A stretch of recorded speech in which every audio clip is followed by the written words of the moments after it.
दादा, प्रत्येक ठिकाणी आपण कार्यक्रमाला जात आहात, मात्र कार्यकर्त्यांचा आग्रह असतो की फेटा बांधला गेला पाहिजे. आपण फेटा बांधत नाही आहेत, त्यामागे कुठचा संकल्प आहे का?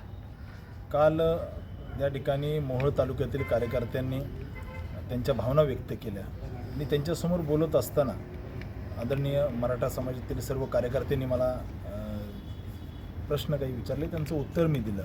परंतु मी या ठिकाणी त्यांच्यासमोर संकल्प घेतलेला आहे, जोपर्यंत मराठा आरक्षणाचा प्रश्न सुटत नाही, मार्गी लागत नाही, तोपर्यंत मी फेटा घालणार नाही. या ठिकाणी उद्या निवडून आल्यावर सुद्धा मी फेटा घालणार नाही, अशा पद्धतीचा मी संकल्प केला आहे. मराठा आरक्षणाचा प्रश्न संपल्यानंतरच मी त्या ठिकाणी फेटा घालणार. कर्नाटकमध्ये भाऊ नेहा हिरेमेट नावाची एक मुलगी आहे, तिची निर्गुण हत्या त्या ठिकाणी करण्यात आलेली आहे. कशा पद्धतीनं बघता या प्रकरणाकडे? नेहा हिरेमठ या हिंदू लिंगायत परिवारातील एका कॉलेजमधील मुलीची फैयाज शेख नावाच्या एका जिहादीने जी लव जिहादच्या मानसिकतेने हत्या केलेली आहे, त्याचा मी निषेध करतो. या ठिकाणी एका सामान्य मुलीला अशा पद्धतीने लव जिहादसाठी तिची खुलेआम हत्या करणं, चाकूने भोसकून हत्या करणं, हे या ठिकाणी हिंदू समाजामध्ये, हिंदू लिंगायत समाजामध्ये प्रचंड आक्रोश आहे. मी याचा निषेध करतो. नेहाच्या मारेकऱ्याला त्या ठिकाणी सरकारने किंवा या ठिकाणी कायदा व्यवस्थेने ठेचून काढलं पाहिजे, अशी मानसिकता ठेचायला पाहिजे. आणि निश्चित नेहाच्या आत्म्याला शांती लाभो. आणि आमच्या बहिणीला, एका हिंदू लिंगायत परिवारातील बहिणीला, नेहाला ज्या पद्धतीने जिहादींनी चाकूने भोसकून तिची हत्या केलेली आहे लव जिहादच्या मानसिकतेतून, मी याचा निषेध करतो. तिथे काँग्रेसचं सरकार आहे, काँग्रेसचं सरकारच कायम जिहादींना मागे घालायचं काम करतं.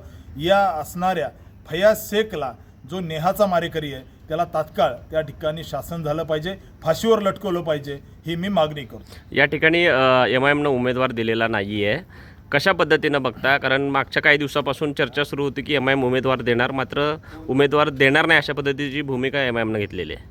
मुळात या ठिकाणी अशा पद्धतीने कायमच काँग्रेसची मानसिकता ही त्या ठिकाणी जिहादी लोकांना सोबत घेणं ही राहिलेली आहे. आणि MIMने ज्या पद्धतीने इथं उमेदवार दिला नाही, इथं फतवे निघायला लागलेत, मशिदीमधून फतवे निघायला लागलेले आहेत की काँग्रेसला पाठिंबा द्या. या ठिकाणी MIMला फतवेचं पालन करण्यास सांगितलेलं आहे. त्यामुळे निश्चित या ठिकाणी इथली जनता जाणते, इथला हिंदू सगळं जाणतो. त्यामुळे ह्या फतव्यांच्या विरोधात इथला समाज सगळा एक होईल आणि मोदीजींनाच्या मागे उभं राहील. मोदीजींना पाडण्यासाठी या ठिकाणी सोलापूरमध्ये मशिदीतून फतवे निघायला लागलेत, मी याचा निषेध करतो. आणि पूजनीय डॉक्टर बाबासाहेब आंबेडकरांचं संविधान खऱ्या अर्थानं वाचवण्यासाठी आपण मोदीजींच्या मागे उभं राहावं. हे अशा पद्धतीने जे फतवे काढून संविधानाला जे खुलं आव्हान देण्याचं काम हे काँग्रेसचे लोक करतायत.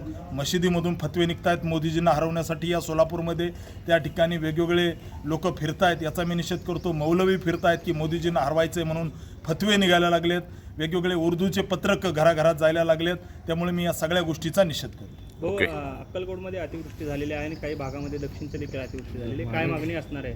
अक्कलकोटमध्ये जे अवकाळी पाऊस झाला आहे, मी सरकारला, प्रशासनाला विनंती करतो, तात्काळ पंचनामे करून अक्कलकोटमध्ये जे नुकसान झालं आहे किंवा दक्षिणमध्ये जे काही नुकसान झालं आहे अवकाळी पावसाने, या ठिकाणी निवडणुकीचा विचार न करता ज्यांचं कोणी नुकसान झालेलं आहे अशा शेतकऱ्यांना तात्काळ नुकसान भरपाई दिली पाहिजे. त्यांना त्या ठिकाणी तात्काळ ज्या काही सुविधा आहेत त्या दिल्या पाहिजे. सरकारने या विषयामध्ये लवकर पंचनामे करून पटकन या ठिकाणी शेतकऱ्यांना नुकसान भरपाई दिली पाहिजे.